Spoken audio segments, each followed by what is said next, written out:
அரசியல்வாதிகளின் பேச்சுக்களை நீதிமன்றம் அமைதியாக வேடிக்கை பார்த்துக் கொண்டிருக்காது என உயர்நீதிமன்ற நீதிபதிகள் காட்டமாக தெரிவித்திருக்கிறார்கள். கருத்து சுதந்திரம் என்ற பெயரில் வானமே தங்கள் எல்லை என அரசியல்வாதிகள் நினைப்பதாகவும், அரசியல்வாதிகளின் பேச்சுக்களை நீதிமன்றம் அமைதியாக வேடிக்கை பார்த்துக் கொண்டிருக்காது என உயர்நீதிமன்றம் காட்டமாக ஒரு உத்தரவை பிறப்பித்திருக்கிறது. இது தொடர்பான கூடுதல் தகவல்களை நமது செய்தியாளர் சக்திவேல் வழங்கிட கேட்கலாம். சக்திவேல், வணக்கம். உங்க விரிவான தகவல்கள். நிச்சயமாக வணக்கம் ராதிகா. கருத்து சுதந்திரம் என்ற பெயரில் வானமே தங்கள் எல்லை என்ற எண்ணத்தில் அரசியல்வாதிகளின் பேச்சுக்களை நீதிமன்றம் அமைதியாக வேடிக்கை பார்த்து கொண்டிருக்க முடியாது என சென்னை உயர்நீதிமன்றம் தெரிவித்துள்ளது. குறிப்பாக சைவ, சமய, வைஷ்ணவ மற்றும் பெண்கள் குறித்து சர்ச்சைக்குரிய வகையில் கருத்து தெரிவிப்பதாக முன்னாள் அமைச்சர் பொன்முடிக்கு எதிரான சென்னை உயர்நீதிமன்றம் தாமாக முன்வந்து வழக்கை விசாரணைக்கு எடுத்துக்கொண்டது. இந்த வழக்கு நீதிபதி வேல்முருகன் முன்பு இன்று மீண்டும் விசாரணைக்கு வந்தபோது தமிழக அரசு தலைமை குற்றவியல் வழக்கறிஞர் PS ராமன் பாரதிய நியாய சன்சித்தா சட்டத்தின்படி புகார்கள் குறித்து ஆரம்ப கட்ட விசாரணை நடத்த அதில் முகாந்திரம் இல்லை என்று தெரிய வந்ததால் புகாரை காவல்துறையினர் முடுக்கி வைக்கலாம் என்றும் இதை எதிர்த்து சம்பந்தப்பட்ட புகார்தாரர்கள் உயர் அதிகாரிகளிடம் மேல்முறையீடு செய்யலாம் என்றும் இந்த வழக்கை பொறுத்தவரை முன்னாள் அமைச்சருக்கு எதிரான 100க்கும் மேற்பட்ட புகார்களையும் முடித்து வைத்து விட்டதாக தெரிவித்தார். இதைத் தொடர்ந்து புகார்தாரர்கள் வாக்குமூலம் பதிவு செய்யப்பட்டதா என்று நீதிபதி கேள்வி எழுப்பினார். அதற்கு பதிலளித்த தலைமை வழக்கறிஞர் புகார்தாரர்களிடம் வாக்குமூலம் பெற்று அதன் அடிப்படையில் புகார் முடித்து வைக்கப்பட்டிருந்ததாக விளக்கம் அளித்தார்.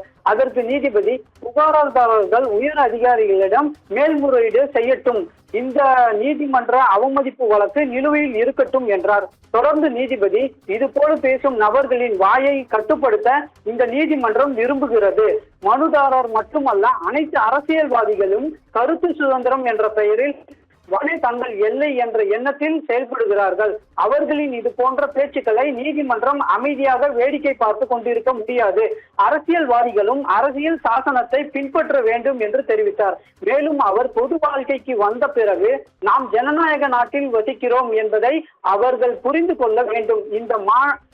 இந்த நாடு அனைத்து குடிமக்களுக்கும் ஆனது, சம்பந்தப்பட்ட நபர்களுக்கு மட்டும் ஆனது அல்ல என குறிப்பிட்டார்.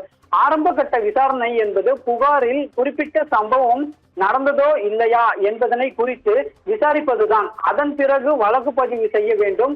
அந்த வழக்கின் முடிவை நீதிமன்றம் தீர்மானிக்கும் என்று தெரிவித்த நீதிபதி, வேண்டாதவர்களுக்கு எதிரான புகார் வந்தால் அதில் முகாந்திரம் உள்ளதாக கூறும் நிலையில் ஆதரவாளர்கள் என்றால் முகாந்திரம் இல்லை என்று கூறுகிறார்கள்.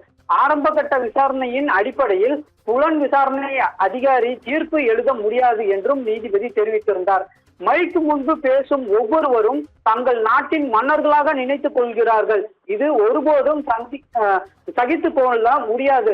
பிறரின் உணர்வுகளுக்கு மதிப்பளிக்க வேண்டும் என்று நீதிபதி தெரிவித்திருந்த நிலையில் பொன்முடிக்கு எதிரான புகார்களை முடித்து வைத்து பிறகு உத்தரவுகள் குறித்து சம்பந்தப்பட்ட புகார்களுக்கு தகவல் தெரிவிக்க வேண்டும் என்றும், இல்லாவிட்டால் அதை தீவிரமாக கருதப்படும் என்றும் குறிப்பிட்டு தாமாக முன்வந்து விசாரணைக்கு எடுத்த இந்த வழக்கின் விசாரணை ஆகஸ்ட் 1ஆம் தேதிக்கு தள்ளி வைத்தார் நீதிபதி.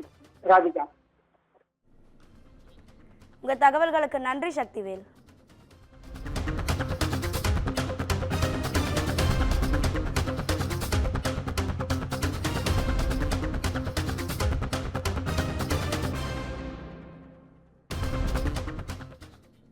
தற்போது கிடைத்த முக்கிய செய்தியை பார்க்கலாம்.